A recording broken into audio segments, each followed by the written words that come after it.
Hello everyone and welcome to Walking Through the Bible. The walls of Jerusalem have been completed and are now being dedicated to God. The way this was done was that two Thanksgiving choirs were made up of worshipers would march around the city of Jerusalem. In our last lesson, we looked at the first, which was led by Ezra. They started at the Valley Gate, headed south to the Dung Gate before turning east and then north and eventually winding up at the temple. Nehemiah would lead the second choir. How would this choir be different to Ezra's? Let's find out. So if you have a Bible with you, you can turn to Nehemiah chapter 12. We're going to be reading from verses 25 to 37.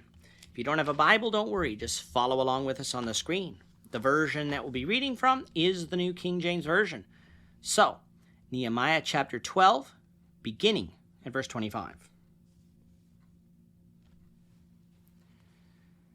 The other Thanksgiving choir went up the opposite way, and I was behind them with half the people on the wall going past the Tower of the Ovens as far as the broad wall and above the gate of Ephraim, above the old gate, above the fish gate, the Tower of Hananel, the Tower of the 100, as far as the sheep gate, and they stopped by the gate of the prison. So the two Thanksgiving choirs stood in the house of God. Likewise, I and half of the rulers with me, and the priests, Eliakim, Maaseiah, Mijamim, Micaiah, Elionai, Zechariah, and Hananiah with trumpets. Also Maaseiah, Shemaiah, Eleazar, Uzai, Johanan, Malchijah, Elam, and Ezer. The singers sang loudly with Jezahiah the director. Also that day they offered great sacrifices and rejoiced, for God made them rejoice with great joy. The women and the children also rejoiced, so that the joy of Jerusalem was heard afar off. And at the same time, some were appointed over the rooms of the storehouse of the offerings, the first fruits and the tithes, to gather into them from the fields of the cities the portions specified by the law for the priests and the Levites. For Judah rejoiced over the priests and Levites who ministered.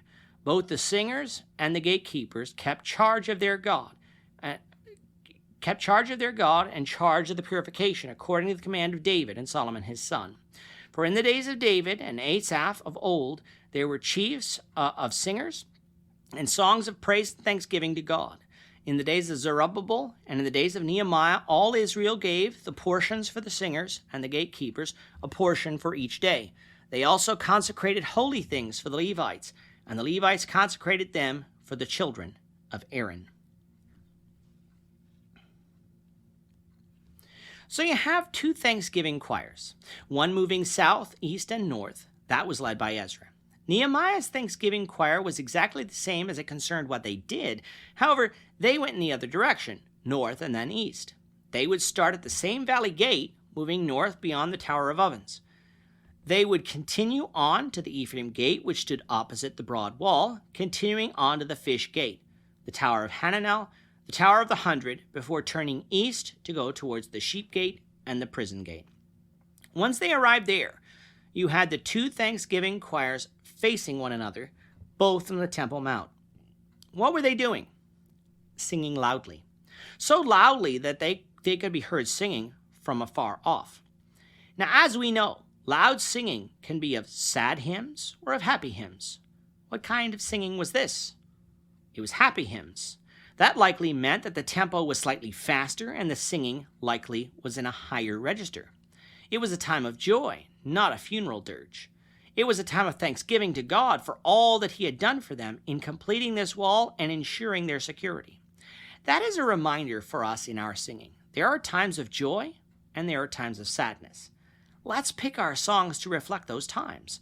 Sometimes I feel that we can get into the habit of selecting slower songs because they're easier, especially with smaller groups, or we can even take songs that are supposed to be fast and intentionally lead them slower when we don't have to. In other words, when we're not trying to learn a new song.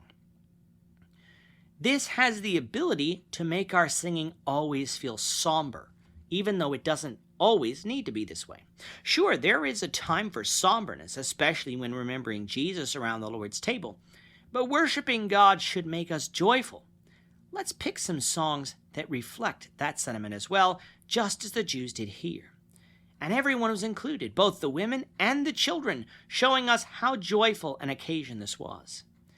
But singing is not the only thing that the Jews did. They also offered great sacrifices to God. Remember, the Jews lived under the sacrificial system of the law of Moses. If one wanted to be pleasing to God, a Jew must offer in faith the sacrifices that God prescribed. Not all of the sacrifices offered were sin sacrifices, though, meaning not all of the sacrifices were somber either. The burnt offering would denote one's total submission and dedication to God, while the peace offering would denote one's fellowship with God. Now, that's not to say that sin sacrifices weren't offered here as well, but on this occasion, it would not be out of place to offer those other sacrifices either.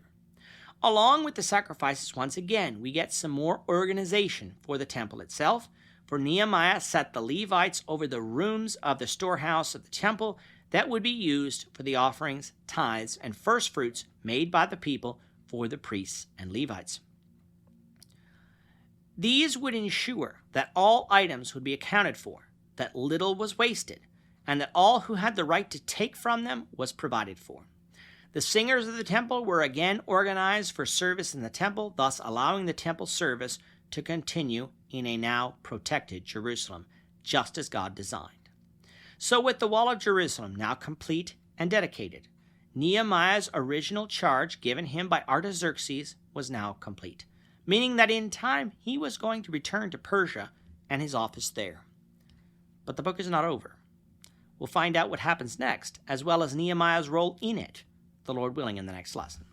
With that, our time is up for today. The Lord willing, we hope you'll join us for tomorrow's discussion of Nehemiah chapter 13, verses 1 to 9, as we continue our walk through the Bible, one verse at a time. We thank you for watching Walking Through the Bible today.